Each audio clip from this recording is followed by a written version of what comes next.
Lapis ini bisa matang lebih cepat dari umumnya. Yuk aku bongkar tipsnya supaya kalian lebih hemat pemakaian LPG. Hai, Assalamualaikum warahmatullahi wabarakatuh. Jumpa kembali dengan saya, Lena Ibrahim. Ini adalah lapis pandan gula merah yang paling diburu kalau bulan Ramadan. Ini biasanya jadi takjil ya. Ini di mana-mana berhamburan yang jualan itu. Tapi kalau hari biasa nggak terlalu ramai ya teman-teman. Aku mau bagi tipsnya pembuatannya supaya kalian ngukusnya nggak terlalu lama. Nah, simak ya biar nggak gagal paham. Langsung aja kita buat sama-sama. Terlebih dahulu kita siapkan bahan-bahan seperti ini. Tepung beras merek bebas 500 gram. Kemudian tepung tapioka atau tepung sagu 2 sendok makan atau sekitar 50 gram. Siapkan gula pasir 300 gram. Merah yang direbus sama air 200 ml. Gulanya 200 gram. Kita saring dulu. Kemudian sari pandan dan daun suji yang sudah aku blender dengan air, jadikan 300 ml. Daun pandannya 10 lembar, daun sujinya 10 lembar. Aku menyiapkan air mendidih sebanyak 1000 ml. Kalau kalian suka yang agak encer lembek, jadikan airnya 1250 ml.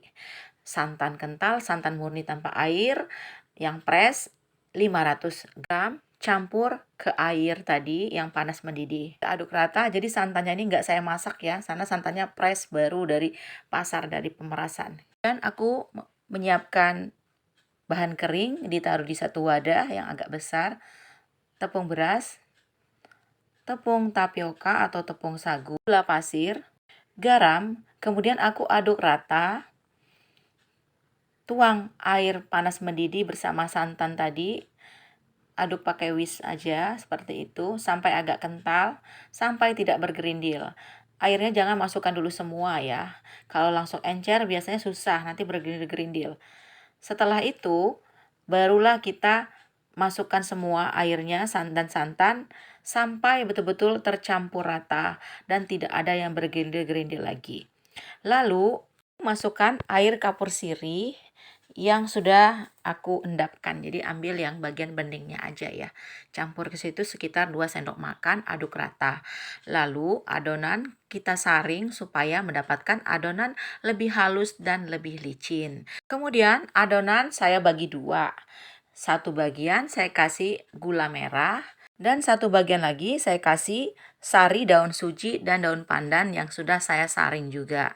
Jadinya seperti ini ya teman-teman, kita aduk rata sampai betul-betul tercampur rata, tidak ada yang mengendap di bawah. Teman-teman yang mau praktis boleh aja pakai pasta pandan sesuai selera. Daun suji dan daun pandan aku blender sama air 100 ml. Aku peras, aku saring, aku jadikan 300 ml. Ini bagian pentingnya teman-teman, mempercepat masa pengukusan. Jadi adonan yang udah aku campur, aku masak dulu di wajan anti lengket seperti ini, diaduk terus dengan api kecil sampai agak mengental. Setelah agak mengental barulah aku tuang di loyang yang sudah aku oles sama minyak. Nah, dengan cara ini kita masaknya akan lebih cepat ngukusnya, nggak butuh waktu lama. Ini dikukus hanya 15 menit, bahkan 10 menit udah matang, udah mengeras, dan udah siap kita tumpuk lagi sama adonan yang gula merah. Begitu juga dengan yang gula merah, kita masak juga seperti ini, tapi jangan sampai betul-betul mengental ya teman-teman. Kukusan aku langsung kukus aja bersamaan. Atasnya aku ganjal sama kayu atau sutil ya seperti ini. Dan teman-teman jangan khawatir walaupun ada agak bergerindil, nanti setelah dikukus ini akan mulus kok. Jangan lupa tutup dandang, dialasin sama kain ya biar nggak netes ke bagian bawah kue. Set kurang lebih sekitar 10-15 menit dengan api sedang, aku tambahkan lagi yang gula merah. Yang gula merah juga jangan sampai terlalu kental ya, waktu kita memanaskan atau memasak di wajan anti lengket. Pastikan sudah set ketika kita adonan gula merah ke atas adonan pandan ya teman-teman. Seperti itu pelan-pelan aja, kemudian lanjut kita kukus lagi kurang lebih selama 30 menit, ini sudah set. Jadi ini bersamaan dua loyang langsung. Dan nggak punya kelakat, jadi seperti ini aja, diakalin dengan sutil seperti itu baru ditumpuk loyang yang kedua ya teman-teman. Nah, ini kalau udah matang tandanya bisa kita tes dengan tusuk lidi ya di atas di kuenya. Kalau ditusuk permukaannya sudah nggak nempel, sampai ke bawahnya nggak nempel lagi, itu tandanya kue kita sudah matang. pembuatan kue lapis yang cepat matangnya.